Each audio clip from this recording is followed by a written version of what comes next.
Hello and welcome to Mum's Work and Chaos.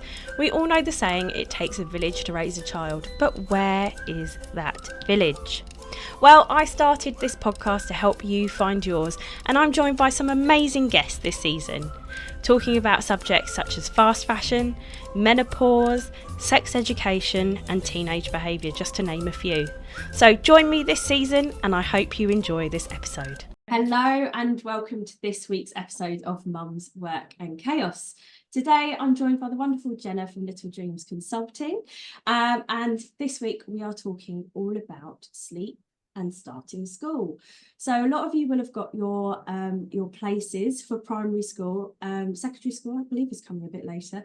But one thing that we don't really realise is how different primary school is to preschool and nursery. So my daughter was in full-time nursery, and the minute she started primary school, she was zonked as soon as she got home, and we were having danger naps all over the place. So with my middle one getting her place through today and finding out that she is joining her big sister at the same school, which is very exciting for us, I thought it was apt that we talk about sleep and how important it is for starting school. So Jenna, tell us a bit more about you and Little Dreams Consulting. Hello, thank you. Congratulations on your middle one getting her space. That's brilliant news. Thank you very much. We're very excited. Yes, such a relief, isn't it? My name is Jenna. I started Little Dreams in 2016. I was a solicitor for 12 years and I have 3 children as well, and had my middle one, went back to being a solicitor and thought, oh dear, I don't like this anymore. What on earth am I going to do? Because this is all I've ever known. Very long story short, retrained as a baby and child sleep consultant when I was pregnant with my daughter, and Little Dreams was born around the same time in 2016. And then the demand was quite substantial, so we grew and grew and launched our franchise at the end of 2021. And to date, we've helped over 1,000 families to get a better night's sleep. Amazing, that is brilliant. So congratulations on making that huge leap from being a solicitor to a sleep consultant. Oh my God, I know it as well. I've gone from working in corporate to then freelancing and then back into corporate life again. So totally understand how huge that leap actually is. Yeah. It's quite nerve-wracking to begin with, but it gives you so much more freedom. So congratulations. So one of the things that I really noticed when my eldest started school particularly was that she was in nursery. She'd generally start about 9 in the morning, and then I'd pick her up about 6:30, because if she didn't get her biscuit snack before leaving, she was very stroppy. There was a routine at nursery, we must stick to it. And if I ever collected her early, it was the end of the world. So but you know, within those days, they're doing loads of stuff. They were out in the garden, they were doing their messy play, their art and so on. But I don't think I really quite considered how different nursery is to school. And that first full week where she had full days at school, she was danger napping all over the place. Literally, we'd get home, I'd set her up in front of the telly with a snack and come in 5 minutes later and she was fast asleep. So I mean, like, it's really difficult, like getting them into that sort of sleep routine. I don't know really where to go from there. It's like it's just hard. Yeah. I think the tricky thing as well at school, because my children all went to either nursery or preschool, which was quite full on. But I think with school, to begin with, everything is new. So not just the people and that they're going to be learning, but actually the expectation, so they go and hang their coats up, and then they go to a different classroom with a different teacher with 29 probably different children, and then they have to go and get their lunch with all the other children, and it's just so full on, and they're constantly learning, not just the obvious stuff, we're not just talking about the phonics and all that sort of thing, but they are learning through play as well. And of course they do that at nursery and preschool, but they tend to be smaller as well. So, you know, that can be a lot for children. They can get very overstimulated and often need that little kind of rest at the end of the day. I always, talking of snacks, I always take a snack for my children at the Oh end of God, the day, yes. because otherwise, my goodness, it's like they've not eaten for days. I actually have to do that with my two youngest when I collect them from nursery as well. They literally get in the car and the first thing they do is hunt for snacks. Like the minute they get out nursery, I know that they've had a snack just before I pick them up as well. So yes, my middle one is fully prepared for car snacks on the way home from school. Well, mine don't even make it to the car. I have to be at the school gate with a snack. They're just like, "Hi, snack," and I'm like, "Oh, have you had a okay, here's your snack." So they won't even try to have a conversation. Mum's not here. It's just the crisps. Okay, yeah, fine. Forget her. But yeah, so there's so much that they're learning, and it, you know, it can be quite easy for them to have sort of a bit of a danger nap. But I would just kind of be saying to parents, you know, try not to let them have that danger nap, but get them to bed early. Like, don't be Yeah. scared of an early bedtime, because the worst thing is going to be an overstimulated, overtired child at the end of the Yeah. day. And so it's something to bear in mind, even now, you know, obviously we're sort of April time, but even now, if you don't have like quite a strong bedtime routine, I'd start thinking about implementing that now, so that that's going to stand you in really good stead for September. And, you know, of course, life happens, and, you know, we work and all of those sorts of things. But I would think it, you know, be really great to get a routine, which means that if your little one does have to go to bed at 6 or 6:30, so 6 is the earliest we'd say for bedtime. But if they Yeah. are going to have to be in bed for sort of 6:30, maybe think about your timings for September as well. And it can be quite tempting, because you have that, you know, depending on the school, you often have that 2-week lead in. You're not like, oh, they're only morning, so only afternoon. So already you're sort of having this massive juggle. But just trying really hard to, perhaps in that first full week or two, or as long as you can, make sure that your little one is home in plenty of time to A, have some decent food, B, have a wind down, and C, then have a bedtime routine in time for what will probably be a bit of an early bedtime. Yeah, it's quite crazy, isn't it? Like Mm. my at the moment, my routine is kind of like pajamas by 7, you know, reading a book by 7:30, in bed by 8, and a lot of the time, my younger two, I try and actually get them pajamas, book, bed fairly quickly, so they're sort of like asleep by about 7:30. I know that's going to have to change slightly around school and everything as well. My husband and I both work from home, but we finish at about 5:30. Yeah. And so although we can sort of like, you know, creep inside, set the laptops up around the cooker and start on dinner and stuff, you know, it is quite tricky in a way to sort of eat before about 6:30 sometimes. And so, you know, we always struggle with the snack dinner ratio in a way, because they're always so hungry by the time they get home from school. But I mean, like, eventually you do work out your own routine and everything anyway, but it's incredible how different bedtimes can be compared to like being at nursery. So like as I said, my eldest, she went to a nursery that was right next to the train station, so proper commuter nursery. Started at 7 a.m, finished at 7 p.m. So that, you know, there was that wraparound care around work as well.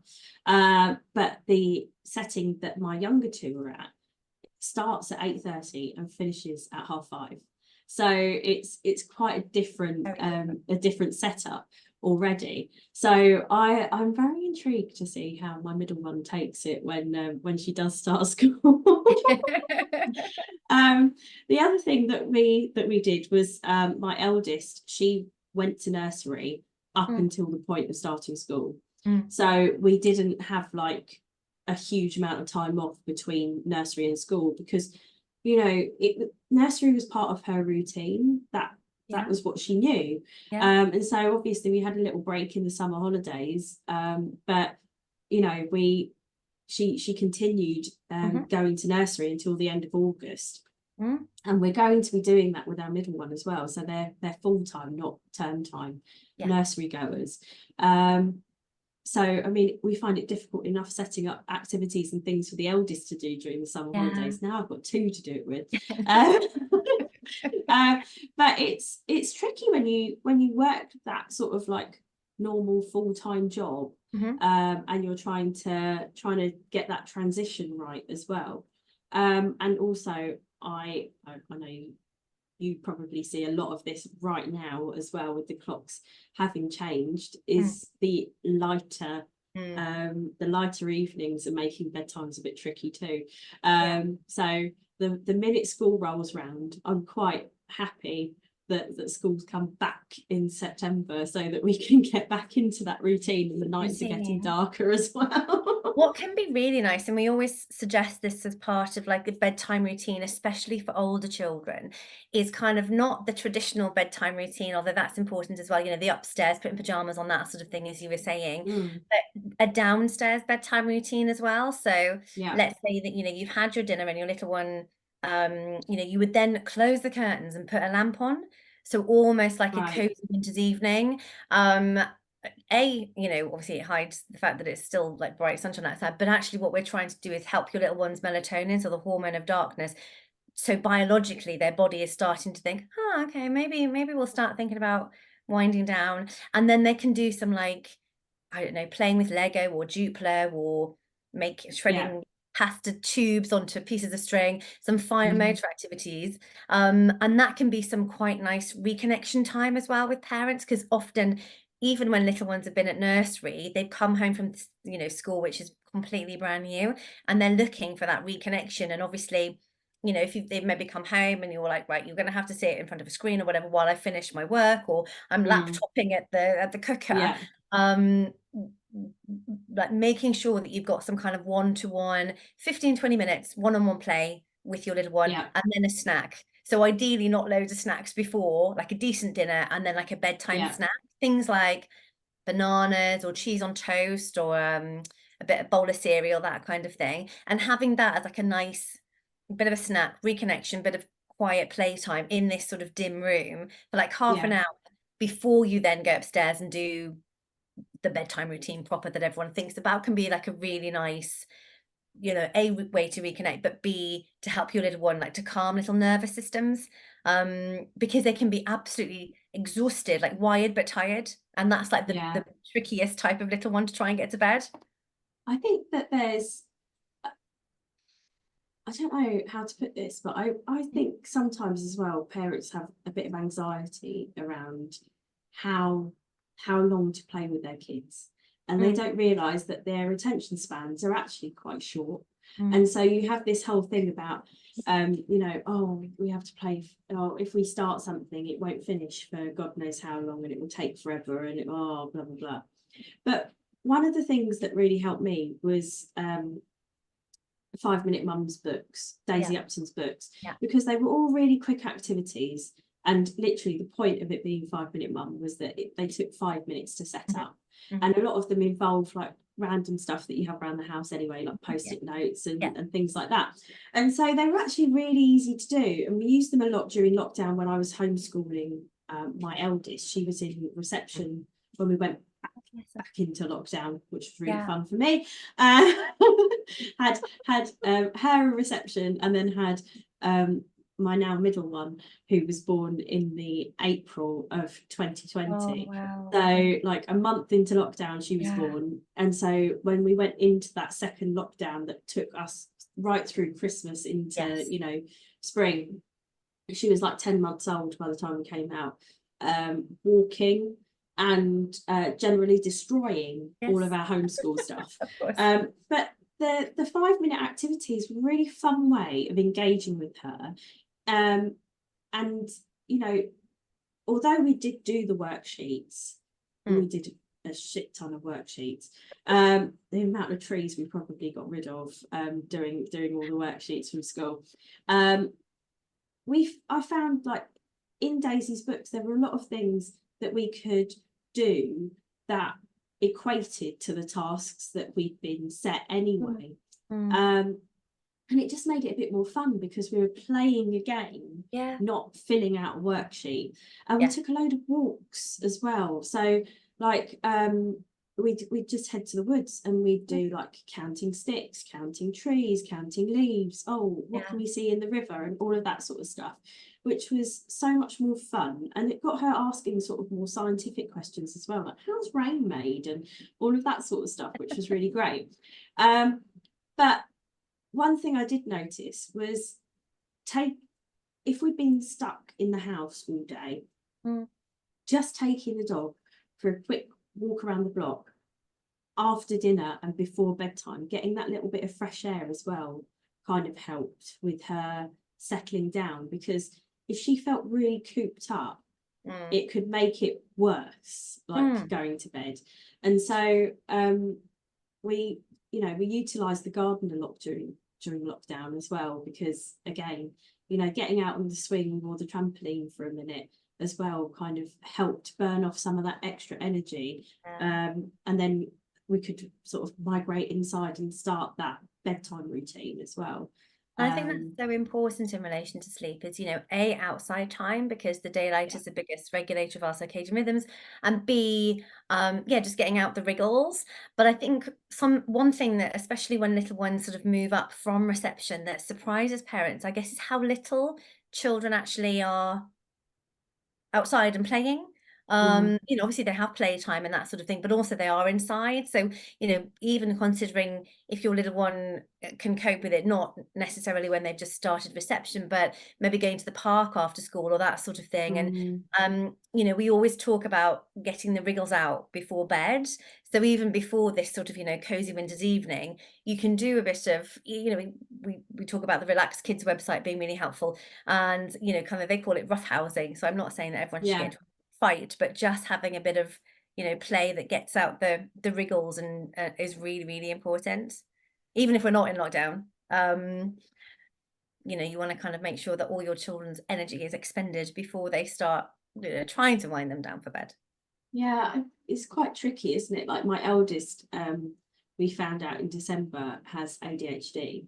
And so although like in girls it presents more as like, an overactive mind. So we get all the 5 minutes before bed. I need to ask you this. Oh, what about this? And what about that? And have we done this? And have we done this? And can you tell me more about, the moon cycle? Just, oh, right, okay. So and I mean, I know it. My husband has to deal with me. But it can be quite tricky trying to get her brain to switch off. And so we've been through all sorts of trials to work out what works for her, and all of that as well. So it's so much fun trying to work it all out. But I think one thing that we really forget as well is how important sleep is to learning. And it's that time when they're sleeping and they're going through their sleep cycles that they're really starting to sort of like piece together what they've learned through the day and really sort of ingrain those new nuggets of knowledge into their brains, isn't it? So it's so important for learning and development as well. It's massive. And so what happens when little ones sleep is, if you imagine that this is your short-term memory and this is your long-term memory, if you've learned something new, so it's the same for babies, if it was walking, talking, but if you've learned some new phonics or some new basic maths, then if you're not sleeping, when you're asleep, this short-term memory is transferred into your long-term memory.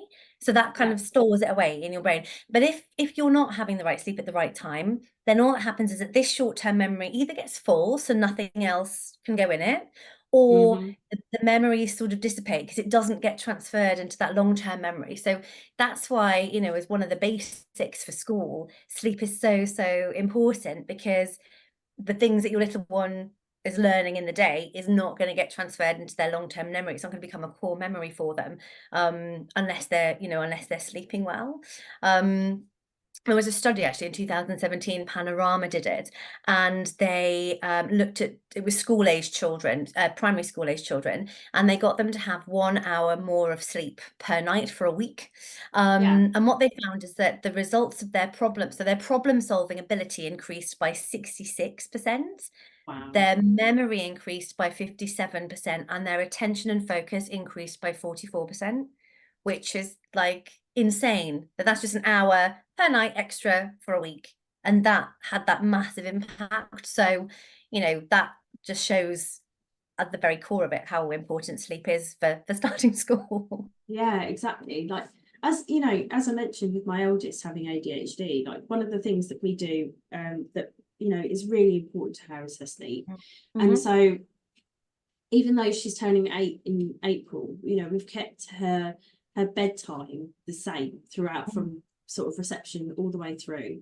And so, you know, it's always been pajamas on at 7, you know, in bed by like 7:30, ready for a story, and then, you know, lights out by 8 at the latest. Yeah. And so we've kept that, and she's such a good sleeper. Like, she's always slept through, from about the age of 4. She's properly slept through just before she started school, and she knew that her sister was coming. So we had a deal: you have to start sleeping through, can't leave your bed, you must stay in bed until at least 7. But she even has an Alexa in her room with an alarm to wake her up at 7. She's very self-sufficient, and, you know, dresses herself and gets herself ready for school and everything. She even prepares her clothes the night before so that she's ready. But like, one of the things that, you know, is so intrinsic to keeping her going and functioning so well at school, because they didn't even realise she had ADHD. It was only from what I'd seen at home, from her being so hyperactive, jumping around, her emotional outbursts and things at home, because she'd been keeping it all in at school and masking it so well. They didn't have a clue. And so but sleep really helps with that. Like, you know, it really helps her stay focused and keep that attention, even if she loses it by the time she gets home, which is fine, because it's her safe place. She can do whatever she wants here. But we've always tried to instill that, you know, sleep is important. And so, you know, if we have a busy weekend and she gets out of routine, we really do feel the effects of it on Monday morning, and it can be quite a struggle to get back into it and get going again. But it's you know, we try really hard to make sure that we sort of keep the same sleep schedule over the weekend. But it's never, you know, there's never a 100% guarantee that it's always going to stay the same when you've got family events and things going on as well. Exactly. Oh, definitely. We always say like a one-off, you know, even when we're working on one-on-one with families, you know, the odd one-off, the odd anything isn't going to do all of, you know, really good sleep skills and, you know, really good routine. But I think it's when you start doing things night after night, and, you know, 3 or 4 nights of you know, later bedtimes and all that sort of thing can really, really impact little ones with their sleep. Even, you know, when we're talking about, you know, when families sort of contact us and say, you know, my little one wakes a number of times in the night, and often it's because the little one's fallen asleep in a way that's not then replicated overnight. So often with school-aged children, you know, it's mommy or daddy sitting with them or lying with them or what have you. And firstly, if that's working for a family, then you absolutely don't need to change anything. But obviously the families who contact us do want to change. And so it often happens perhaps after a period of illness or a period of something, or they've all gone on holiday, because it doesn't take much longer than 3 to 4 nights for little ones to think, oh, this is much more preferable. I'd like you to continue to lay with me. And then sort of kicking off when, you know, they're expected to fall asleep independently. So yeah, like the odd one off of anything isn't going to undo all of your good work, but trying to keep to sort of a relatively structured routine. Children thrive on structure, so trying to keep to a really structured routine. And it doesn't have to be like the same bedtime, because if your little one's woken up at 8 a.m. and normally gets up at 7, then their bedtime might need to be a bit later. But you don't really want them sleeping much later than 8 o'clock, because then they're going to be not tired enough, so you're going to get a later bedtime and you're going to get into a bit of a pickle. Yeah, it can be really difficult, can't it? So if so let's hope we've got some parents of children who are starting school in September. What would be your top tips for helping get them into a good sleep routine before and as they're starting school? So I kind of say be consistent with whatever you're doing. Like I was saying, children thrive on routine. So I think kind of probably the best tip would be to, if it's not working for you, and if your little one's waking a lot in the night, try to help them fall asleep without them relying on something, which is usually a parent. Some parents co-sleep and that's wonderful and that works for them, or whatever they're doing is working. But if it's not working, then think about now helping your little one fall asleep independently. And basically the reason behind that, if I kind of relate it to us as adults, everyone, babies past 4 months, everybody comes to the edge of sleep with sleep cycles every, a number of times through the night. Sometimes people get a bit riled up and say, children and babies should come to the edge of sleep. And it's like, yes, they do. The science of it suggests that they do. So everyone comes to the edge of sleep a number of times through the night. But imagine if you're an adult, you've gone to bed with your pillow and your duvet, you come to the edge of sleep, everything's the same, you roll over, go back to sleep again, you wake up in the morning and think, oh, what a refreshing night's sleep. But if you were to come to the edge of sleep and you were on the kitchen floor or the lounge floor, you'd be like, oh my gosh, what is going on? Why am I here? This is weird. You wouldn't probably just roll over and go back to sleep again. So if your little one, for example, falls asleep in your bed and you transfer them to their bed, or they fall asleep with you being there, or even getting drowsy, or fall asleep being read a story or with a song on or something like that, then probably what happens is that they'll come to the edge of sleep, they'll have a chunk of deep sleep in the evening, start coming to the edge of their sleep cycles around 10 or 11 o'clock at night, and then will often then wake in the night because they're like, oh, hold on, this is different. It's like them waking up coming to the edge of sleep on the kitchen floor. So they're just like, Mummy, Daddy, or they'll come and find you. I need to replicate what happened at bedtime. And so that's why, we suggest, if it's not working, helping them fall asleep independently at bedtime. Secondly, being super, super consistent, as I was saying, because